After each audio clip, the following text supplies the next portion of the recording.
Bilang isang abogado, sa tingin ko kitang-kita na netong si Alan Peter Cayetano na tagilid ng depensa. Alam mo yan. Alam mo yan. Hindi mo yan pwedeng itanggi. Kitang-kita mo na natagilid, olats, walang binatbat ang depensa. Take note dalawa o tatlo, dalawa pa lang yan na witnesses. At yung mga witness na yon, yung dalawang naunang witness na yon from NBI, makikita mo malayo ang agwat sa galing at talino. Kung galing at talino ang pag-uusapan, kumpara doon sa mga defense lawyer.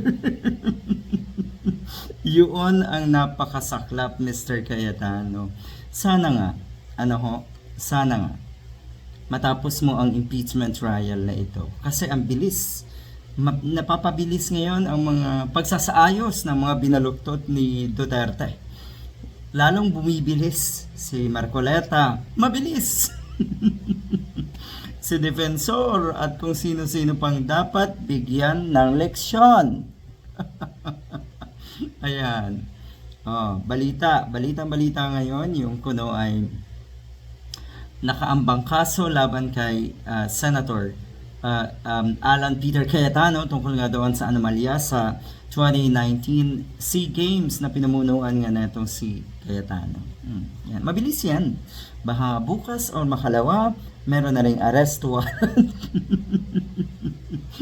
Kasi parang ang nangyayari, binubuhay na lang Naandyan na yung mga kaso na yan Sa tingin ko, may mga investigasyon na rin nangyari noon pa man. Binubuhay na lang yan.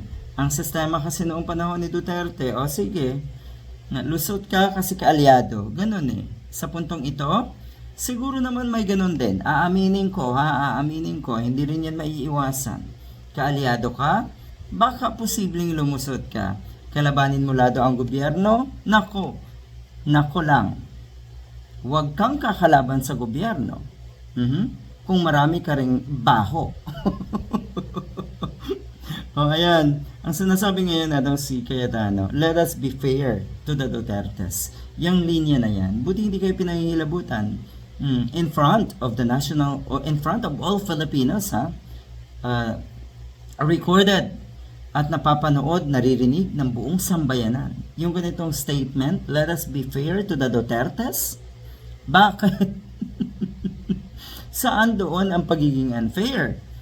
Kung ni minsan, etong si Sara Duterte, kahit anong patawag, for the due process, kahit papano ay mabigyang linaw niya, magsalita siya, at magpakita sa mga hearing, walang nangyayari. Tapos let's be fair? Pangilabutan kayo, Mr. Cayetano?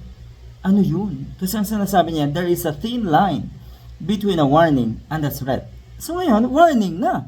Warning na lang pala yung kay Sara Duterte, yung sinabi niya tungkol sa mga nasa Malacanang at kay Speaker Romualdez. Warning lang pala yun. Ikaw, Cayetano, ito nabasa ko lang. Pag bumoto ka to acquit Sara Duterte, may mangyayari sa'yo. Ano yan, warning?